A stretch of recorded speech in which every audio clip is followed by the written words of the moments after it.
Hello, my friends, and welcome to the Curate Study for yet another week of Wondering Wednesdays. And this week I have been wondering about this little book and what it is. So this little book doesn't look like very much, does it? But this tiny little publication has been the cause of hatred, division, battles, awful executions, and a remarkable power struggle that was all played out in and around where many of us live in Devon, in England. And even today, amongst some people, it evokes quite a lot of strong emotions. So some people love it and others, well, not so much. So what is it? Well, here's a clue. It was first authorised for use in the Church of England in 1549, then revised again in 1552, subsequent revisions in 1559, 1604 and 1662. And it is the sort of staple book for much of the doctrine of the Church of England. Some people love the beauty and poetry of its language, and others dislike it as being outdated and old-fashioned. But actually, quite a lot of people have never even heard of it. So what is it called? Well, this, my friends, is the Book of Common Prayer. It comes actually in different colours and even different sizes. So this is one that I was given quite a long time ago, and this is another one. Now, if you haven't heard of it, I don't blame you, because to be honest, until I came into the Church of England, I didn't know a great deal about it myself. But for almost 500 years, this book has continued to be the standard liturgy of most Anglican churches in the British Commonwealth. And outside the Commonwealth, actually, many other churches have their own version of it or use liturgy derived from it. So, where did all the drama come from? What was the big deal about this little book? Well, it's a bit like a period costume drama, to be honest, really, which could be spread out over a bit of a mini-series. So if anybody watches this here in the future and they decide that they want to do something like that, I will expect credit as some sort of non-executive director and maybe a small profit share in any money that's made from the series. Because this book was first enacted or authorised by an Act of Uniformity in 1549. And it was primarily prepared by the then Archbishop of Canterbury, Thomas Cranmer, in 1553. And let me just read you what its sort of stated intention was. It's quite lovely, actually. It's very old-fashioned language, but if you just bear with me, I think it's worth reading it out. So it says, in language quite typical of the Book of Common Prayer, "It hath been the wisdom of the Church of England ever since the first compiling of her public liturgy to keep the mean between the two extremes of too much stiffness in refusing and of too much easiness in admitting any variation from it."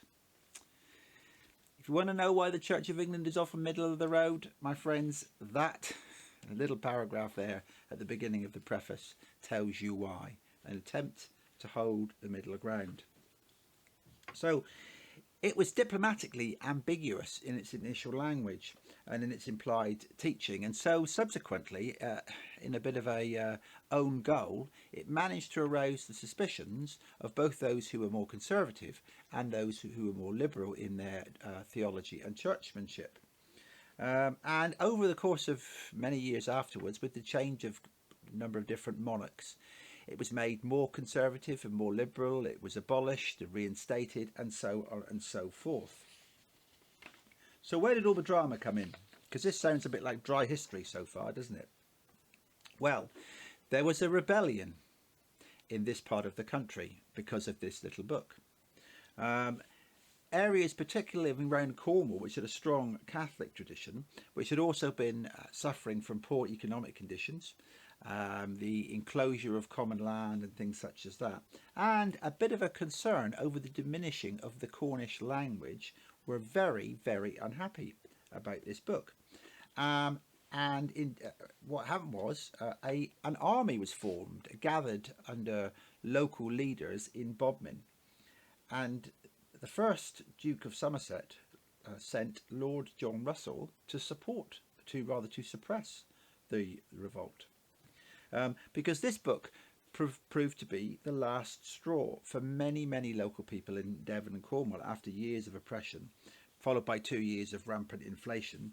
Wheat prices had quadrupled. And they felt that all of those things, allied with what they perceived to be an attack on the church, exemplified by this book, was just too much. An army formed in Bodmin, and after some local skirmishes with gentry in the area, marched across the River Tamar to join Devon rebels at Crediton. And because the king and this Privy Council were concerned about this, as I say, they sent a force to deal with the rebels, to pacify them. Now, the rebels came from all kinds of different backgrounds. They were farmers, they were miners, and some local fishermen. But for some reason, particularly in Cornwall, the militia that formed was much larger than some of the surrounding militias. So when they marched up into Devon and joined rebels at Crediton from Devon, they formed quite a formidable force to be reckoned with. So initially, the government troops and their leaders sought to parley with the rebels from Devon and Cornwall, but when they went to a meeting to discuss terms, they were attacked by longbowmen. And meanwhile, the rebels attempted to persuade the then Catholic-leaning mayor, John Blackadder in Exeter, sounds a bit like Blackadder, doesn't it, to open the gates and allow them in. He refused, and a siege of Exeter started with over 2,000 rebels outside. And this is where it gets very local to those of us who live in East Devon, because on the 2nd of July in that year, a large government force reached a place called Fenny Bridges, which is probably only about 3 miles northeast of us in the village that I live in Wimpole, where they met a large rebel force. And the opening skirmish between the two resulted in over 600 dead. And if you drive up what we call the old A30 there and turn off towards Fenny Bridges, you will see a large stone by the side of the road to commemorate the battle. So after this opening skirmish between the two sides, on the 4th of August, the rebels attacked the government forces again at a place called Woodbury Common, which is near Exeter, not very far from here like Fenny Bridges. But the result was inconclusive. Large numbers of prisoners were taken by the government. At Cliff St Mary, another village, another battle left thousands of dead among the Cornish and Devonian troops and many more prisoners taken. And then things came to a bit of a head. But because at a place called Clist Heath, which is now just outside Exeter, a very large housing estate of new houses, 900 of the captured Devon and Cornwall rebels were executed without trial, blindfolded. They had their throats cut in just over 10 minutes at a camp pitched by the government troops. The news of this infuriated the rebels, who attacked again on the 6th of August, and a further 2,000 troops were killed. A group of Devon men went north up the valley of the Exe, where they were pursued by government troops, and it is said at the time that those men captured from the rebels, the Devon and Cornwall rebels, were hung on gibbets from Dunster all the way up to Bath. So that's probably 80, 90 miles along the road. The prisoners were strung up on gallows and left there as a warning. Shortly after that, the siege of the city of Exeter was relieved by government troops.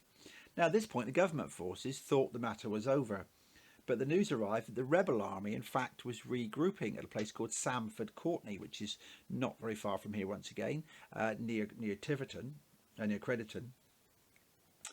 And another massive battle ensued, this time the government army refreshed by reinforcements numbering almost 8,000 men.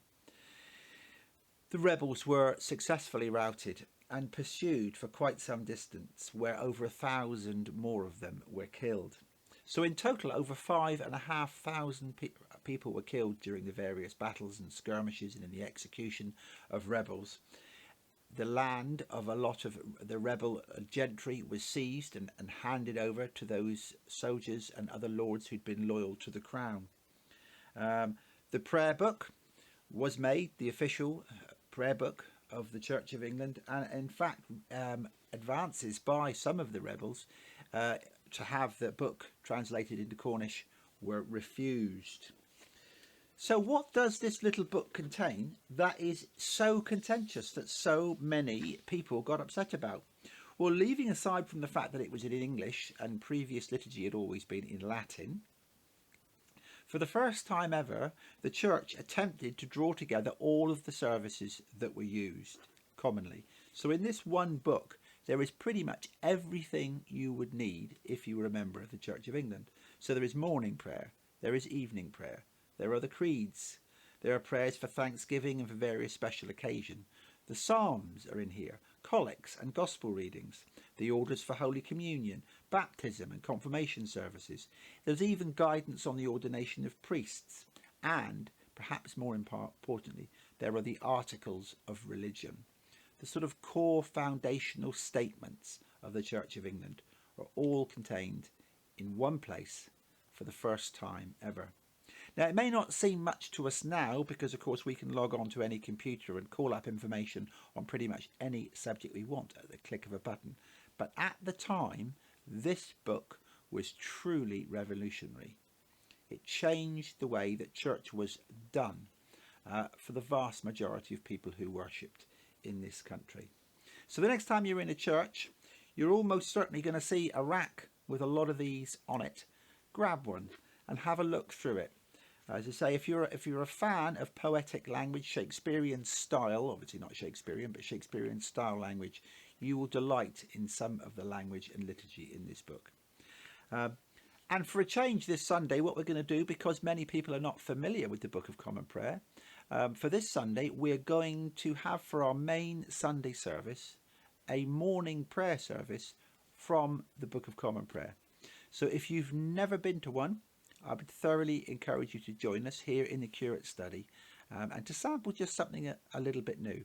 You never know, you may go from somebody who'd never heard of the Book of Common Prayer to somebody who loves it. I hope you found that interesting and perhaps you'll join us on Sunday morning for our Book of Common Prayer morning prayer service. But either way, until we meet again, my friends, may God hold you in the palm of his hand. God bless.